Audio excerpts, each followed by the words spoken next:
clouds had been gathering all day, dark and heavy with the promise of a storm.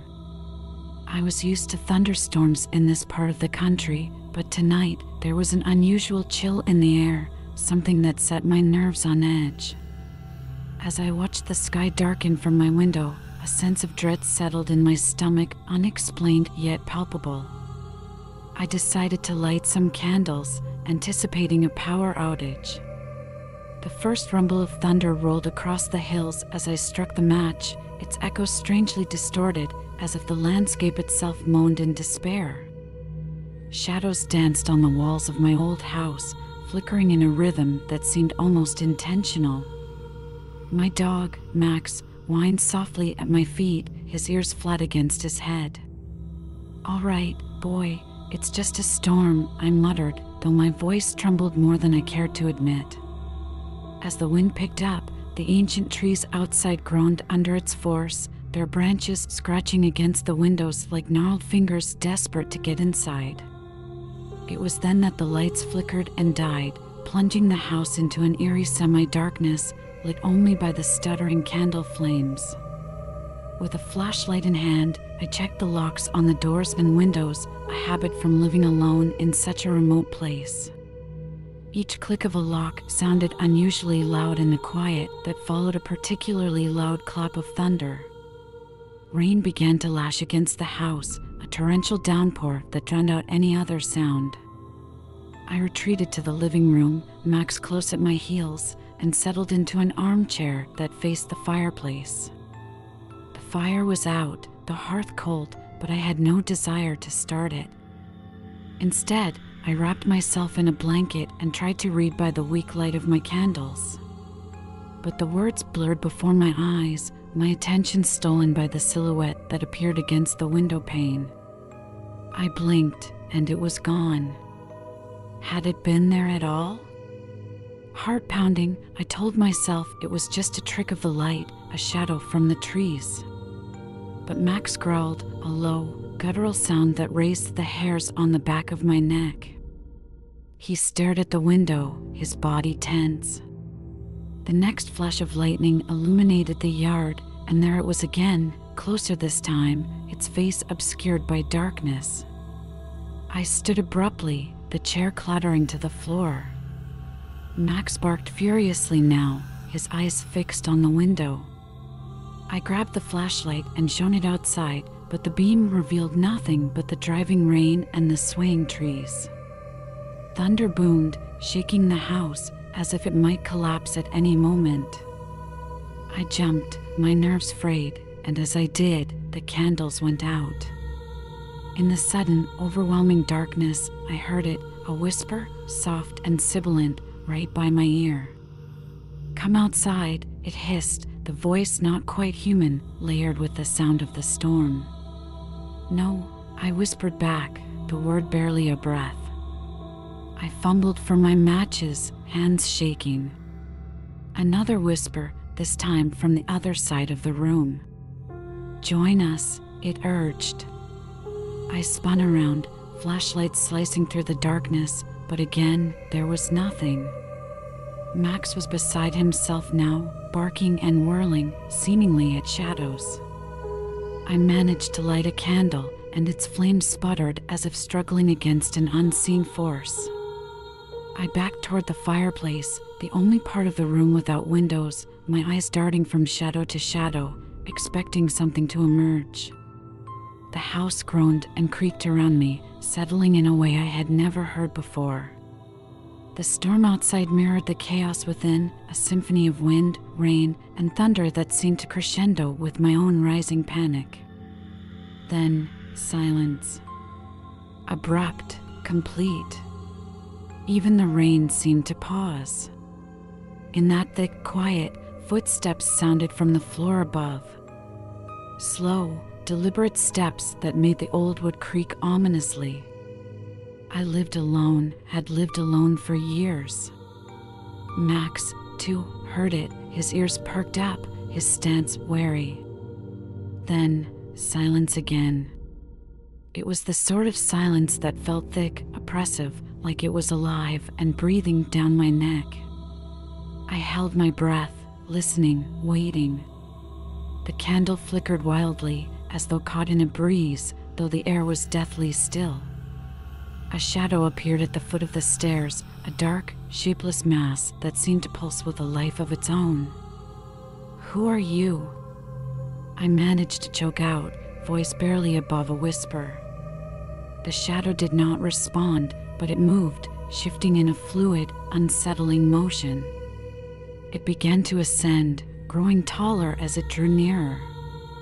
My heart hammered against my ribs, threatening to burst. Max cowered behind me, his usual courage dissolved into fear. The shape stopped just before it entered the light of my flashlight. I could see it more clearly now, a figure draped in black, its edges blurred, as though it was made of smoke. Two hollows where eyes should be stared back at me, piercing through the darkness. It spoke then, its voice a cacophony of whispers, layered and echoing. "Lost, so lost. Why are you here?" I yelled over the roar of the storm, desperate for answers. The figure advanced, its form becoming more defined, more human. A woman, her features twisted in sorrow. "To find what was taken," she replied, her voice a wind that seemed to come from everywhere. I didn't understand, my mind racing to make sense of her words.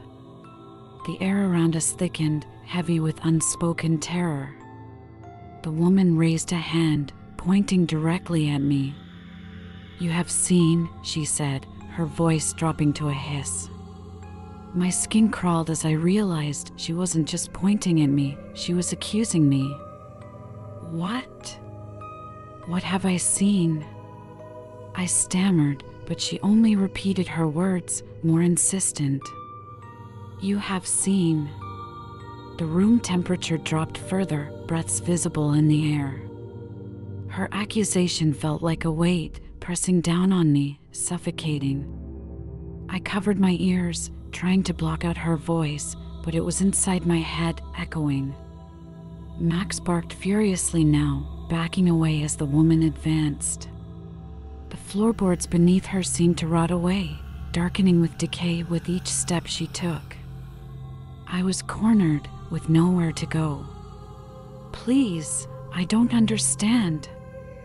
I cried out, my own voice sounding foreign in the midst of the tumultuous storm and spectral confrontation. The woman's face was inches from mine now, her breath icy as she spoke one last time.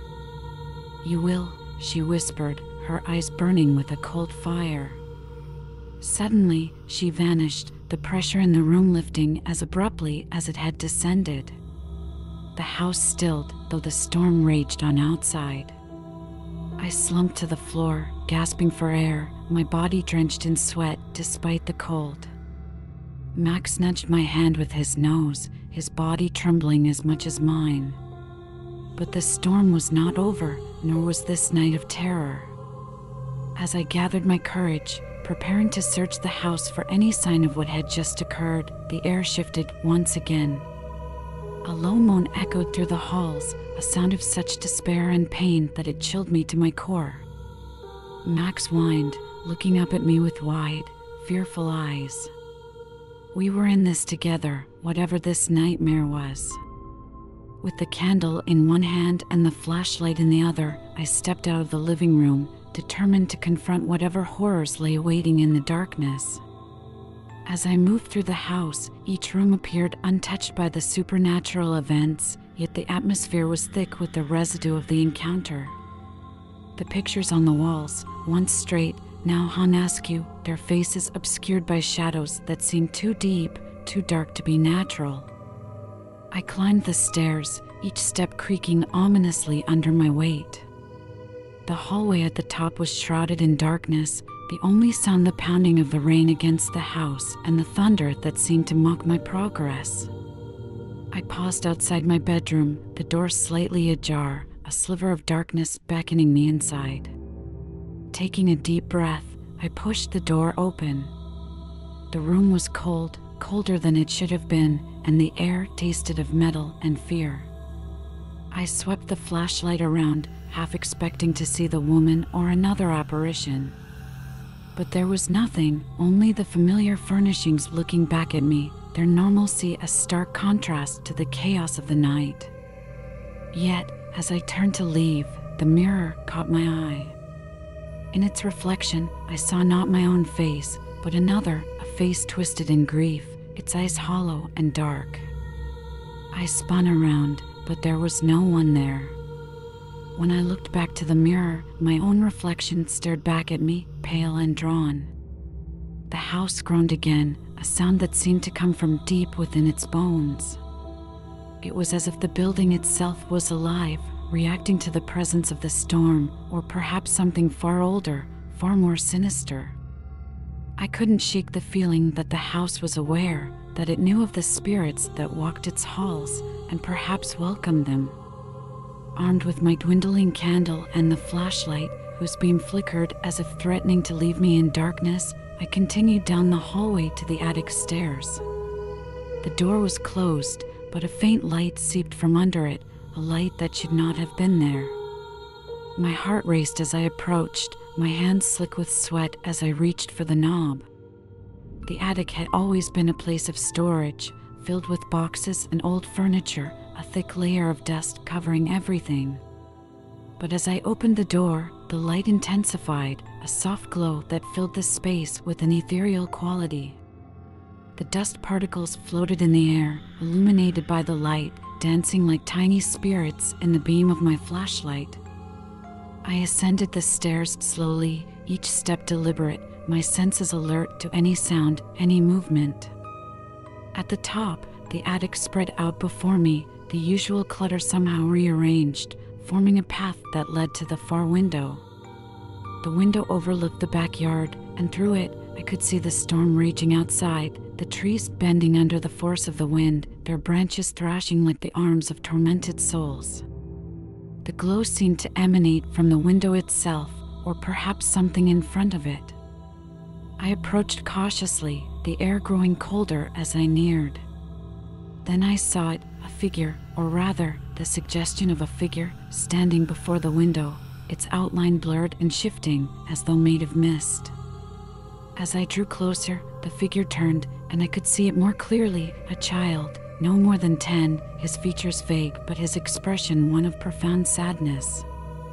He stared out at the storm, his hands pressed against the glass, and when he spoke, his voice was like the whisper of wind through the leaves. "They took them," he said, his voice barely audible over the storm. "Taken in the storm." His words sent a chill through me, colder than the air around us. He turned to face me, his eyes hollow and pleading. "Help us." I stepped forward, reaching out to him, but as my hand neared his form, he dissolved into the air, his figure dispersing like smoke, leaving nothing but the chill and the faint echo of his words. The tension in the air was palpable, a thick, oppressive force that seemed to cling to every surface of the house as I descended the attic stairs. Each creak of the wood under my weight sounded like a moan, as if the house itself were lamenting its haunted state. My candle flickered, casting long, sinister shadows that danced across the walls, mocking my trepidation. As I reached the bottom of the stairs, the temperature dropped sharply, breath visible in the icy air. I paused, listening, the silence so deep I could hear the blood rushing in my ears. Then, out of the stillness, a soft sob broke the silence, so faint I thought I might have imagined it. I turned toward the sound, flashlight leading the way, its beam cutting through the darkness like a knife. The sobbing grew louder, more desperate. I followed the sounds down the hallway, my footsteps hesitant. The noise led me to the closed door of the guest room. As I approached, the temperature dropped further, my breath now a cloud of vapor in the beam of my flashlight. I reached out a trembling hand and pushed the door open. The room was bathed in moonlight, the storm momentarily calm, as if holding its breath. The sobbing had stopped, and for a heartbeat, all was eerily silent. Then, as I stepped into the room, the air shifted, and the temperature plummeted even further, a cold so severe it was painful. In the corner of the room, a figure huddled, its knees drawn up to its chest, its body shaking with silent sobs. I approached slowly, my heart pounding, the sound loud in the silence. "Hello?" I ventured, my voice sounding alien in the hushed room. The figure stirred, then lifted its head, revealing the face of a young woman, her eyes wide with terror. "They're coming," she whispered, her voice urgent. "You must help us." Before I could respond, the room shook violently, a blast of wind slamming against the window, rattling it in its frame. The woman screamed, her voice piercing the storm's newfound fury. I rushed to her side, but as I reached out to touch her, she vanished into thin air, leaving behind only the cold and a lingering sense of despair. Stunned, I stood there, my hand extended into empty space where she had just been. The room felt charged, electric, as if the air itself buzzed with unseen energy. I backed out of the room slowly, unable to shake the feeling of eyes upon me, watching my every move from the shadows. The house felt alive, every room I passed through charged with an inexplicable energy. I could feel the presence of the spirits, their despair, and sorrow mingling with the storm's chaos. As I moved through the hallway, the air grew denser, harder to breathe. A whisper of movement caught my attention, a shadow darting across the wall, gone before I could focus. I followed, drawn inexorably toward the main hall. The air here was different, heavier, as if saturated with unspoken words and pent-up emotions. The chandelier overhead swayed gently, though there was no wind inside, its crystals clinking softly, a dissonant music for my unnerving journey. As I stood there, the front door flew open with a bang, startling me so fiercely I nearly dropped my flashlight. Rain poured in, driven by the wind, the storm's roar deafening after the relative quiet of the house. A figure stood in the doorway, drenched, its face obscured by the darkness. I raised my flashlight, its beam trembling as I aimed it at the figure. It was a man, his clothes soaked, clinging to his frame, his hair plastered to his forehead. He stepped inside, closing the door against the storm's fury. "You must understand," he said, his voice calm despite the tempest both outside and within. "They will never rest. Not until it is returned." "What must be returned?" I asked, my voice barely audible over the howl of the wind. The man moved closer, his eyes intense, holding mine. "The truth," he replied, "the truth about what happened here long ago. You must reveal it, or this will never end." His words hung in the air, heavy with implication. I felt a chill that had nothing to do with the cold. The storm seemed to crescendo, emphasizing his statement, the house groaning under the strain. How? How do I find this truth? I demanded, desperation creeping into my voice. The man's expression was somber, his eyes sorrowful. "It is buried deep, hidden away by those who wish to forget, but the house remembers. The land remembers." He paused, glancing around as if to make sure we were alone. "You must listen to the voices of the past. Only then can you free them and yourself." He turned then, opening the door to leave. The wind caught him, pulling him out into the storm, the door slamming shut behind him, leaving me alone once again. Alone, except for the spirits and the storm. With a deep breath, I resolved to uncover the truth, whatever it might be. The house seemed to settle around me, as if approving my decision. I turned back toward the staircase, each step creaking underfoot, a reminder of the age and secrets of this place. As I ascended, the storm outside raged on, a mirror to the turmoil within. The air grew colder as I reached the top of the stairs, a whisper of voices filling the hallway, murmuring words I couldn't quite catch.